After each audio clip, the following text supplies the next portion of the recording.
Il y a plus de 20 ans, je regardais de temps en temps les comptes bancaires de Johnny Hallyday. Ouais, c'est pas une blague, hein, c'est vrai. Il y a prescription, donc je peux t'en parler. En fait, je travaillais à la Société Générale. Et va savoir pourquoi, de temps en temps, on regardait. Bon, je te le dis aussi maintenant, mais en réalité, tout ça, c'était une grosse erreur. Pourquoi? Bon, c'est très facile. J'aurais dû regarder le compte de personnes dont j'aurais pu reproduire le mécanisme financier. Au lieu de ça, j'ai juste assouvi ma curiosité. C'est souvent comme ça en matière d'argent. On passe à côté d'opportunités et on s'en rend compte longtemps après. Bref, je le mets dans la poche, je vais en avoir besoin plus tard. On va regarder maintenant, toi et moi, très rapidement, en fait, ça, regarde. Le montant moyen de l'épargne des Français. Et comme tu peux le voir, en moyenne, les Français ont 32 000 € d'épargne, en sachant qu'on épargne énormément et que ce montant est carrément beaucoup trop gros. En fait, si tu regardes cette vidéo et tu as plus de 32 000 € sur tes comptes, sache que tu fais une énorme erreur. Spécialement si cet argent, c'est ton fonds d'urgence. C'est la raison qui est la plus invoquée. Imagine, j'ai un problème, il faut bien que j'ai de l'argent au cas où. La poire pour la soif. Je déteste cette expression. De toute façon, je déteste les fonds d'urgence. Je n'en ai pas.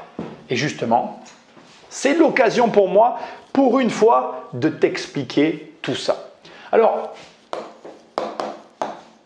le fonds d'urgence. On va commencer par le premier point, ce sera celui-là. Il y aura 5 points en tout. C'est le premier point. Ok. Et je vais te montrer comment on calcule son fonds d'urgence. Déjà, la plupart des gens ne savent pas le faire. Là, tu vas être peut-être en train de te dire, mais attends, pour calculer le fonds d'urgence, il faudrait avoir le revenu. Pas du tout. Tu calcules tes charges.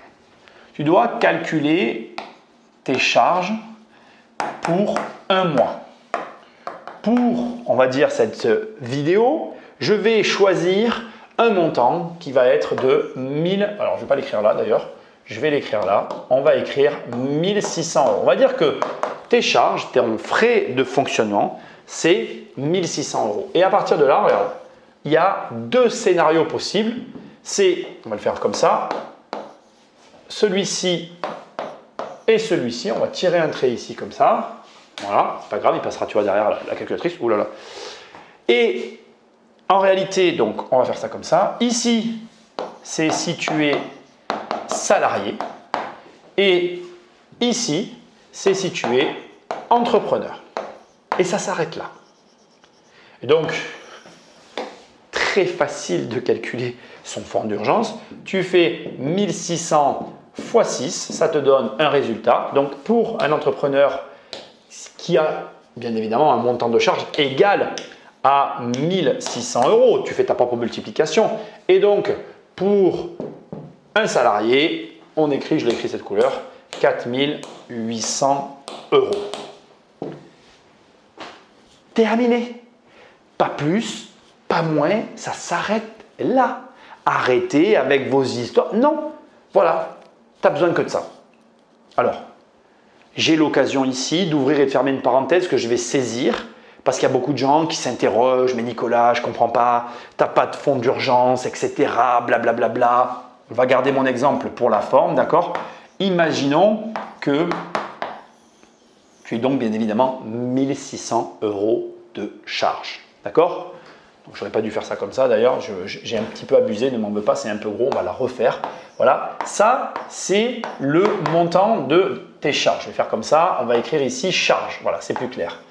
Ok, tu es d'accord avec moi que ce montant-là existe parce que de l'autre côté, tu as oui, on est d'accord, des revenus. On va imaginer, alors certains seront peut-être d'accord ou pas avec moi, mais que tes revenus, au vu des charges, c'est 3000 €, peu importe. On est sur des petits montants, tu adaptes tout à ta situation. Bon, c'est très simple. Voilà pourquoi je n'ai pas de fonds d'urgence. Voilà. Bien évidemment, on va parler impôts payés. Hein. Donc, ne me parle pas, oui, mais il faut des… Non, non, ça c'est ce qui me reste, impôts payés. Alors, bien évidemment, la somme de tout ça augmente encore les impôts. Mais pourquoi diantre veux-tu que j'ai un fonds d'urgence quand j'ai un tableau, dans mon cas, qui n'est pas du tout dans ces chiffres-là, mais qui correspond à ça, où j'ai un revenu plus des investissements qui couvrent Ben pas 2 fois, mais plutôt 4, 5 ou plutôt 6 fois mes charges. En quoi j'ai besoin d'un fonds d'urgence? Voilà, ça y est, tu comprends? Donc, on revient au début parce que tu n'en es pas là, toi. Toi, tu en es là, toi. Et comme tu en es là, tu fais juste ça, pas plus. 30 000 là qu'on vient de voir, c'est ridicule. Ridicule. Ok? Donc ça, c'est la première raison. Deuxième raison, ok, l'inflation / l'investissement. Donc là, on va prendre un autre montant maintenant. On va faire un schéma easy, ok? On va prendre 10 000 euros. Donc ici, j'écris ici 10 000 euros que je mets là, d'accord? Tu mets 10 000 euros sur un compte, sur ton compte de fonds d'urgence. Et là, c'est les années. Tac, tac, tac, tac, tac, tac, tac, tac. Et ici, là, la dernière, ça fait 10 ans. Ok, je n'ai pas compté combien il y en a, mais ça n'a pas d'importance. Regarde. Là, on met ici. Là, on met ici. Là, on met ici. Et à chaque fois, bien évidemment, tu as ton argent, année après année, qui reste équivalent au montant précédent. Le truc, c'est que ce que les gens ne comprennent pas avec ce système-là, et donc le fameux système de l'inflation, c'est que les gens te disent « Ah oui, mais moi j'ai toujours l'argent sur mes comptes, ça me rassure, le fonds d'urgence, blablabla. » Sauf qu'on va prendre ce stylo, et ce stylo, en fait, si ici il valait 1 euro, on va écrire ici comme ça, si ici le stylo valait 1 euro, au bout de 10 ans, il vaut 10 euros. Tu es bien d'accord avec moi que à 1 euro, tu as 10 000 stylos, alors qu'à 10 euros, tu as donc 1000 stylos. Donc, la valeur de ton argent a diminué. Si ce même argent, je vais pas faire comme ça, je vais le faire comme ça, je vais mettre un point à côté. Si ce même argent, tu l'avais placé ne serait-ce qu'à ce fameux 8%. Donc, je ne l'ai pas écrit, mais ici, invest, on va imaginer que tu trouves un investissement à 8%. Et tu vois bien qu'ici, aux premières étapes, tu n'as plus 10 000 euros, mais tu as 10 800 euros. Ce qui nous amène à la fin à 21 589 euros sur un placement à 8% par an où tu aurais à chaque fois réinvesti 100% des intérêts. Donc, tu vois bien qu'en fait, entre là et là, il y a une perte de plus de 11 000 euros qui est existante. Et ça, tu ne peux pas l'ignorer. Ce n'est pas possible de l'ignorer. Ok? Donc ça, c'était la deuxième raison pour laquelle garder de l'argent sur un compte, c'est juste une perte en fait. C'est juste une perte. Ce qui m'amène à la troisième raison. Alors celle-là, c'est une raison qui est plutôt de ton côté à toi, qui explique pourquoi peut-être tu ne veux pas avoir de l'argent sur ton compte courant, mais que tu préfères avoir de l'argent sur un compte épargne ou quelque part loin pour que tu ne le vois pas. On va prendre la somme de 1 500, on va prendre la somme de 15 000 et on va prendre la somme de 150 000. Ok? On va imaginer que, et ça ne me plaît pas du tout ce que je viens de faire, ne m'en veux pas, on va la refaire comme ça, comme ça, comme ça et comme ça. On va faire comme ça, on va faire comme ça et on va faire comme ça pour que ce soit bien plus gros parce que la somme est de plus en plus grosse. Ok? Imaginons maintenant que tu aies 1 500 euros sur tes comptes. Tu vas dépenser ton argent avec ta carte et du coup, en fonction de ce montant-là et de ton train de vie, les dépenses vont se calibrer sur ce montant-là. Ce qui se passera ensuite, c'est que si tu as maintenant 15 000 euros, mais en fait, la somme que tu vas avoir dépensée ici, elle sera en définitive plus petite que la somme que tu auras dépensée là, et etc. Ce qui veut dire que, et ça c'est vrai, plus tu as d'argent disponible sur tes comptes, plus tu vas le dépenser facilement. Sauf que ce qui est intéressant avec ce schéma-là, c'est qu'en réalité, ça nous montre surtout ce que tu ne fais pas avec tes comptes. Et c'est là où ça m'intéresse. Regarde, je te montre. En fait, on va faire deux schémas très simples. On va faire ici le premier schéma et ici le deuxième schéma. Dans le premier schéma, on a quelqu'un qui met son argent, moi je vais y arriver, qui met son argent ici sur un compte courant et qui à côté a ici ce qu'on va appeler un compte épargne. Et ça s'arrête là. Et entre les deux, bien évidemment, il fait circuler ses flux. De l'autre côté, on a cette même personne qui va avoir ici son compte courant, qui va avoir ici son compte épargne, qui va avoir ici son compte crypto-monnaie. On va même d'ailleurs faire, pour que ce soit plus simple et plus rigolo, on va faire ça comme ça. Il va avoir ici son immobilier, il va avoir ici sa bourse, il va avoir ici j'en sais rien, moi, allez, qu'est-ce qu'on pourrait avoir comme placement qui me vient là tout de suite? De l'or, voilà. Et tu vois, regarde, clac, clac, clac, clac, clac.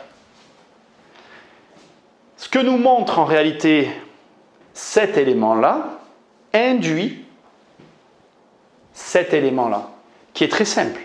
Lequel des deux gagne le plus d'argent? Oui, tu as la réponse. Celui-là. Pourquoi? Parce qu'il lui faut de l'argent pour là, il lui faut de l'argent pour là, il lui faut de l'argent pour là, il lui faut de l'argent pour là, il lui faut de l'argent pour là.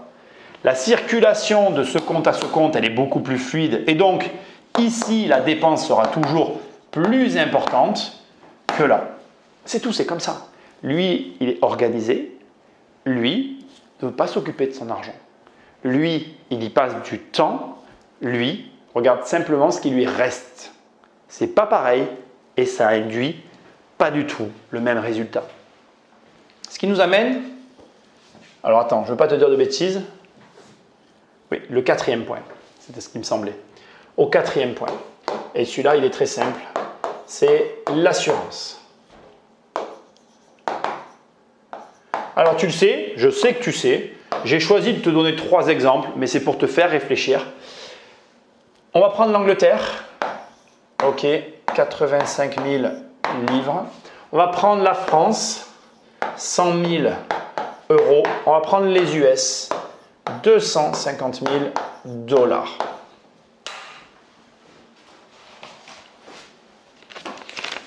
Oui, parce que j'en avais forcément besoin.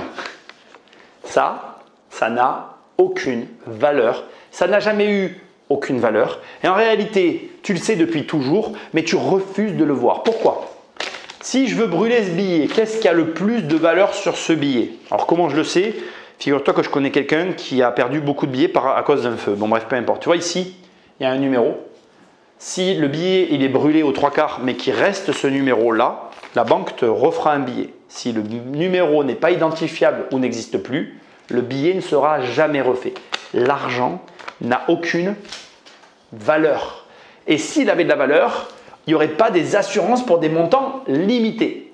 Un élément qui m'a toujours profondément énervé sur toutes les personnes anti-riches et avec qui j'aimerais débattre parce que je trouve que ce serait intéressant, c'est que si tous les riches retiraient toute leur valeur, c'est-à-dire qu'ils vendaient tout pour avoir l'argent, eh bien ils ne l'auraient pas. Essaye de penser à ce que je suis en train de te dire. Tu prends l'ensemble des plus grosses fortunes du monde. Ils voudraient vendre tous leurs actifs pour récupérer l'argent en billets que je viens de jeter, que je n'ai plus dans les mains. Ils ne pourraient pas l'avoir. Parce que cet argent n'existe pas. S'il existait, il n'y aurait pas des limites de garantie. Et ça veut dire quoi? Ça veut dire que si tu me regardes et que tu es en Angleterre et que tu as 85 000 euros de livres sterling ou plus sur tes comptes et que la banque vient faire faillite, elle ne remboursera pas ce qu'il y a en plus. Tu es en France, eh bien, c'est 100 000 euros. Tu as 150 000 euros, la banque fait faillite, tu auras perdu 50 000 balles. La banque te rendra que 100 000 euros. Et tu es aux États-Unis, la banque te remboursera 250 000 dollars. Tout ce qu'il y a après n'est pas garanti. Donc, tu vois bien qu'avoir des sommes importantes sur ces comptes, parce que moi je vois des gens qui ont des 30 000, des 50 000, des 100 000, des 200 000, et il est là l'argent, et quoi? On fait quoi? Rien.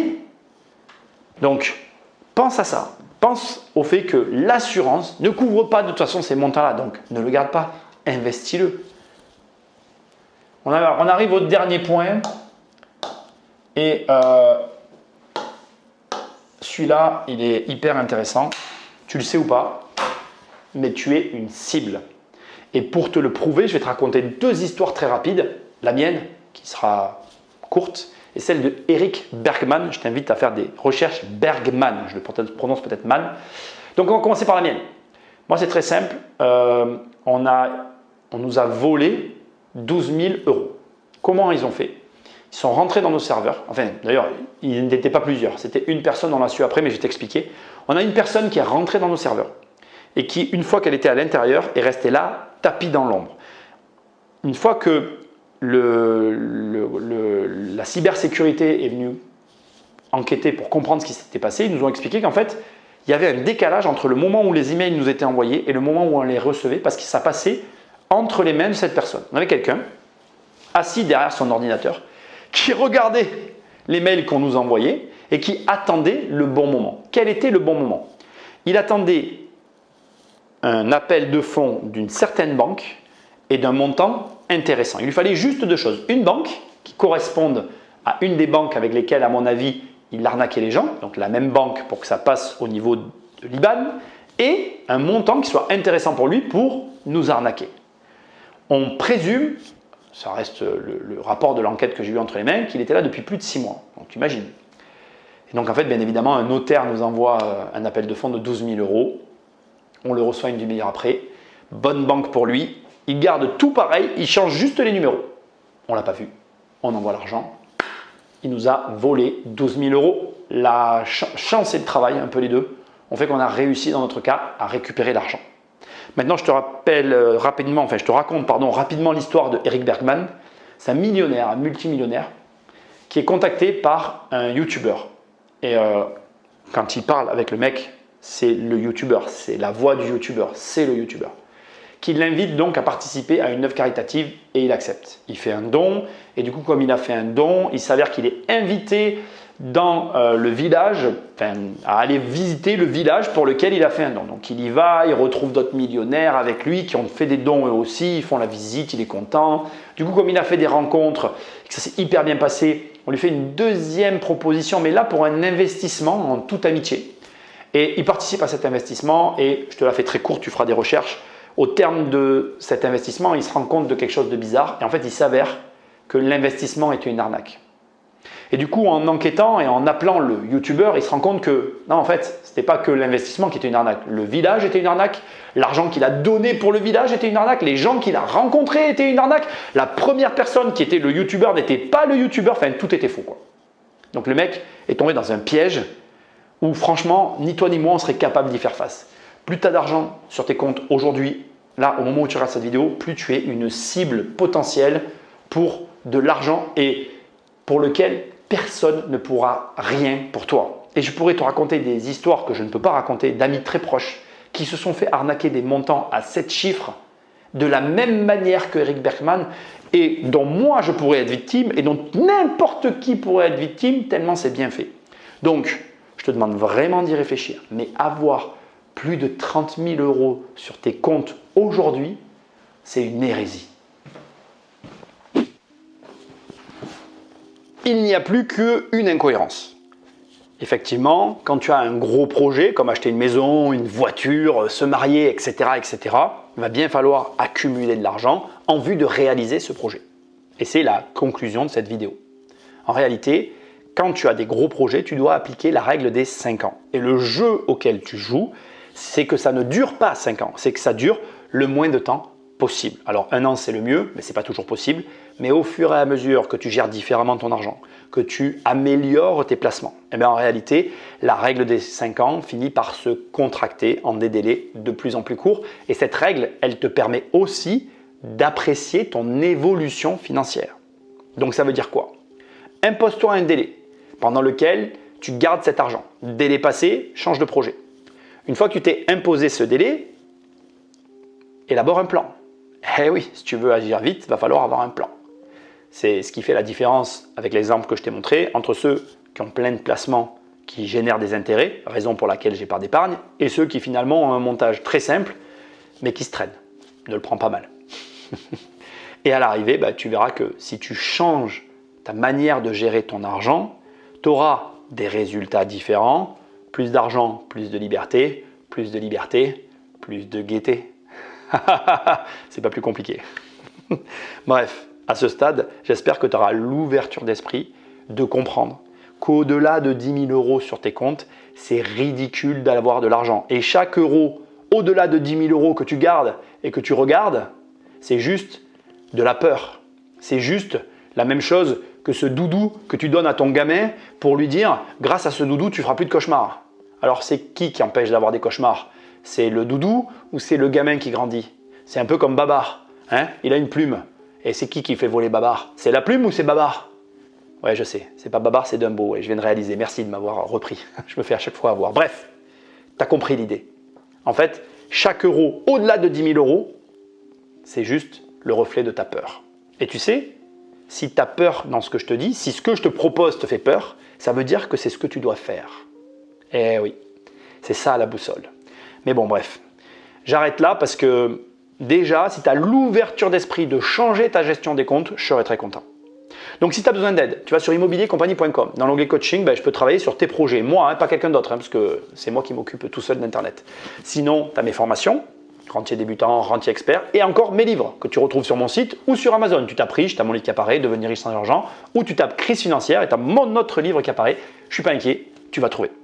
Like, partage, abonne-toi, change tes raisonnements financiers pour obtenir des résultats différents. À bientôt dans une prochaine vidéo. Salut!